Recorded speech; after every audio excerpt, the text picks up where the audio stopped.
Lakshmi Srinivasa jewelleries proprietors Duggi Srinivasarao, Duggi Abhinay, IT hub ఎదురుగా Illandu cross road, Khammam.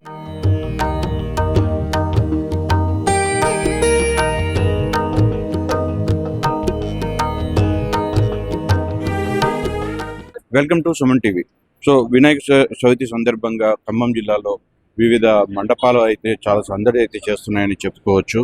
ఇప్పుడు ఈరోజు మన ప్రస్తుతం మధురానగర్లోని వరసిద్ధి వినాయక అనే కమిటీ వారు ఏర్పాటు చేసిన మండపం దగ్గరికి అయితే వచ్చాము.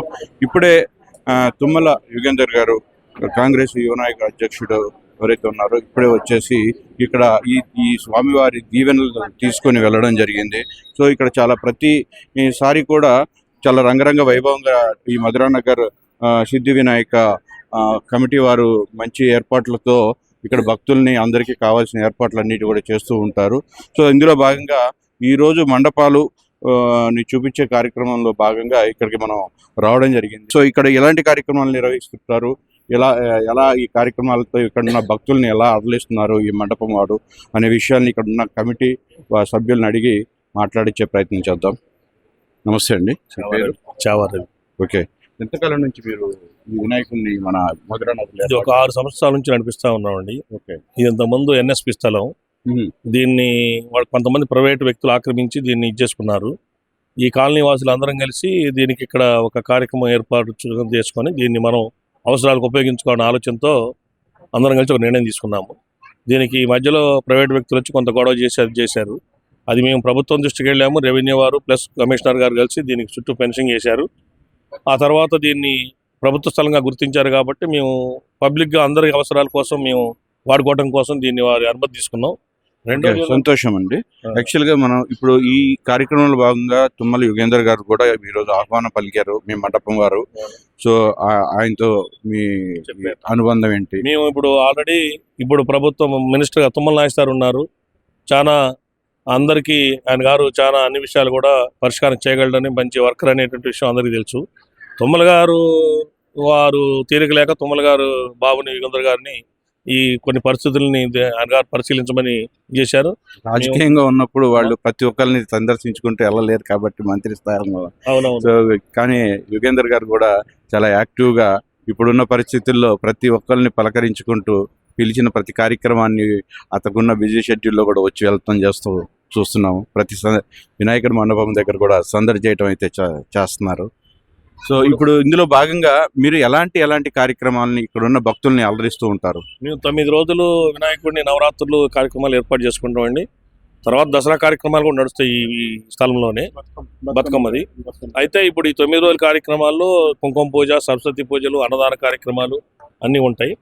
కాబట్టి వాటన్నింటినీ కూడా మంచిగానే భక్తులందరూ కూడా విరాళాలు ఇచ్చి స్వామివారి కార్యక్రమాలు అందరూ పాల్గొని అన్ని పూజా కార్యక్రమాల్లో పాల్గొని సంతోషంగానే ఏ రకమైనటువంటి ఇబ్బంది లేకుండా, భక్తులకు ఇబ్బంది లేకుండా ఒక కమిటీ చేసుకున్నాం. ఒక 7-8 మందిని కలిసి ఆ కమిటీ ద్వారా అందరికీ కూడా మంచి సర్వీస్ చేసుకుంటానే ఉన్నాం.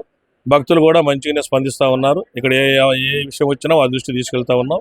వాళ్ళు కూడా ఇక్కడున్న అవసరాలను దృష్టిలో పెట్టుకొని స్వామివారిని విరాళాలు ఇచ్చి మంచిగానే నిమజ్జనం చేయడానికి కానీ అన్ని విషయాలు కూడా ముందు తీసుకెళ్తా ఉన్నాం. అన్ని ఏ కార్యక్రమాల్లో కూడా అందరూ స్వచ్ఛందంగా ముందుకు వచ్చే చేస్తూ ఉన్నారు. అందుకని దానివల్ల అయితే మనం అయితే చెప్పుకోవచ్చు, వినాయకుడి పండుగ అనగానే కాలనీలో వాళ్ళందరికీ కూడా ఒక సందడి అయిన వాతావరణమైన పండుగతో కూడింది. వాళ్ళందరూ కూడా చాలా భక్తితో శ్రద్ధలతో అయితే చేసుకుంటూ ఉంటారు. సో ఇక్కడ చూడొచ్చు మీరు, ఎంతోమంది మహిళలు భక్తి కార్యక్రమాలు చేస్తున్న వాళ్ళందరూ కూడా వచ్చి వాళ్ళు ఆసక్తిగా కూర్చొని ఇక్కడ కల్చరల్ ప్రోగ్రామ్స్ కానీ ఇవి కూడా ఏర్పాటు చేసుకుంటూ ఉండడం అయితే మనం గమనించవచ్చు. కొంతమంది మహిళలు ఇక్కడ ఉన్నారు. ఆ మహిళల్ని కూడా మనం మాట్లాడించే ప్రయత్నం చేస్తాం. మీరు ఈ కమిటీలో మహిళల్ని, భక్తుల్ని ఎలా ఎంటర్టైన్ చేస్తూ ఉంటారు? ఇక్కడ 9 రోజుల కార్యక్రమాలు ఎలా ఉంటాయి? పలకరించడంతో ఎంటర్టైన్ చేస్తాం. వినాయకుడు మీకు విఘ్నాలు తొలగిస్తాడు, రండి అని చెప్తాం. చాలా మంది ఉండండి, అబద్ధాలు అలాంటివి ఆడకండి, మంచిగా నీతి నిజాయితీతో ఉండండి అని చెప్తాం. గుడ్. ఏం చేస్తుంటారు? చాలా మంది ఇప్పుడు 108 ప్రసాదాలు చేద్దామని ప్రపోజల్లో ఉన్నాము. 108 ప్రసాదాలు అంటే వినాయకుడికి నైవేద్యంగా సమర్పించడం కోసం. అది మరి కమిటీ మెంబర్స్ని అడిగి ఎప్పుడు చేయమంటారు అని చెప్పి అంటే 108 రకాల ఐటమ్స్ ని స్వామివారికి నైవేద్యంగా సమర్పించే ప్రయత్నం చేస్తారు. చేస్తాం. అంటే అందరూ కలిసి ఒక్కొక్క ఐటమ్ తీసుకుని ఇస్తారా? అంతే అండి, తలా 2, 3 అలా తీసుకొని చేస్తాం.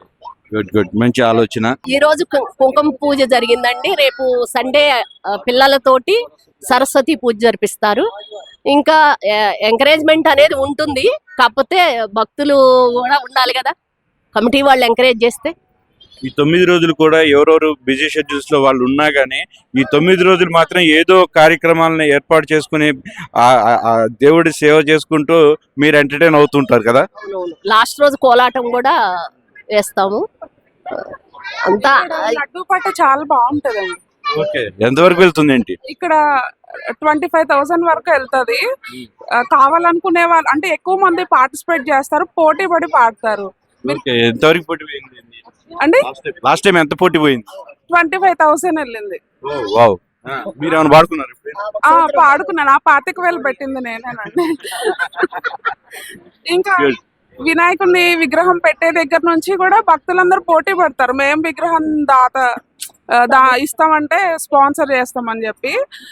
బేసికల్లీ ఇక్కడ మా మధురానగర్ 1 లేడీస్ అందరు కూడా చాలా ఇంట్రెస్ట్ గా ఎన్ని పనులున్నా కూడా కంపల్సరీ మార్నింగ్ ఈవినింగ్ ఇక్కడ అటెండ్ అవుతుంది. మహిళలు లేని విజయంగా ముందుకెళ్ళదు, మీ చేయి పడాల్సింది. అంతే కదండి, మంచి అయినా చెడైనా ఏదైనా లేడీస్ ఉంటేనే అవుతుంది. ఇక్కడ కుంకుమ పూజ దగ్గర నుంచి మా కమిటీ వాళ్ళు అందరూ కూడా చాలా అన్నమాట లేడీస్ కి ప్రియారిటీ ఇస్తారు. ఇక్కడ ఒక వినాయక చవితే కాదు, బతుకమ్మకు కూడా మాకు ఇక్కడ చాలా ఫెసిలిటీస్ అన్ని ఏర్పాటు చేసి లేడీస్ చిన్న పిల్లల నుంచి పెద్దవాళ్ళ వరకు ఎవ్వరు ఎటువంటి ఇబ్బంది పడకుండా మంచిగా అరేంజ్మెంట్స్ చేస్తారు. బేసికల్లీ మేము ఇక్కడ అంతా కంఫర్ట్ జోన్ లో ఉంటాము, సేఫ్ గా మంచిగా హ్యాపీగా వినాయక చవితి నుంచి బతుకమ్మలు అన్ని మంచిగా జరుపుకుంటున్నాం. ఇక్కడ ఇలాంటి కార్యక్రమాలు నిర్వహిస్తూ వాళ్ళందరూ మన సాంప్రదాయాన్ని ముందుకు తీసుకెళ్లే భాగం మంచి కార్యక్రమం అని చెప్పుకోవచ్చు. ఇంకొంతమంది కమిటీ వారు ఉన్నారు, వాళ్ళని కూడా మాట్లాడించే ప్రయత్నం చేద్దాం. కుదురుపాక నర్సయ్య అండి, చెప్పండి. Committee general secretary. ఇక్కడ మేము కార్యక్రమాలన్నీ మాకు ఇది రెవెన్యూ భూమి అండి. ఈ భూమిలో ప్లాట్ లోపల మేము వినాయకుని ప్రతి సంవత్సరం కూడా ఇప్పుడు 6 సంవత్సరాల నుంచి వినాయకుని విగ్రహం ఇక్కడ పెడుతున్నాము. మండపం గణేష్ ఉత్సవ కమిటీ అంటాము. దీనికి ఒక 8 మంది కమిటీ సభ్యులు ఉన్నారండి. వారి ద్వారా మేము కార్యక్రమాలు నిర్వహిస్తూ ఉంటాము. ఈ నవరాత్రులలో భాగంగా ఫస్ట్ రోజు చవితి పూజ జరుగుతుందండి. అయ్యగారిని పెడతాము, అయ్యగారి ద్వారానే కార్యక్రమం జరుగుతుందండి. ఆ తర్వాత మాకు ఇక్కడ కుంకుమ పూజ జరుగుతుందండి. ఆడవాళ్ళంతా కూడా మహిళలంతా కూడా ఈ కార్యక్రమంలో పాల్గొని 40 నుంచి 50 మంది వరకు కుంకుమ పూజలో పాల్గొంటారండి. ఈ రోజు కూడా కుంకుమ పూజ జరిగిందండి. దానికి మహిళలంతా మాకు అధిక సంఖ్యలో విచ్చేసి ఈ కార్యక్రమాన్ని విజయవంతం చేస్తుంటారండి. అదేవిధంగా ఆదివారం నాడు మాకు మరి సరస్వతీదేవి పూజా కార్యక్రమం ఉంటుందండి. ఆ సరస్వతీదేవి పూజా కార్యక్రమంలో కూడా దాదాపు 70 నుంచి 80 మంది పిల్లలు పాల్గొంటారండి ప్రతి సంవత్సరం కూడా.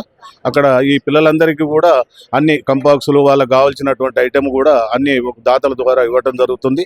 యాదగిరి గారని మరి యాదగిరి గారు దంపతులు ఇస్తూ ఉంటారు. మరి అట్లాగే తోట వెంకటరావు గారు మాకు విగ్రహదాత అండి.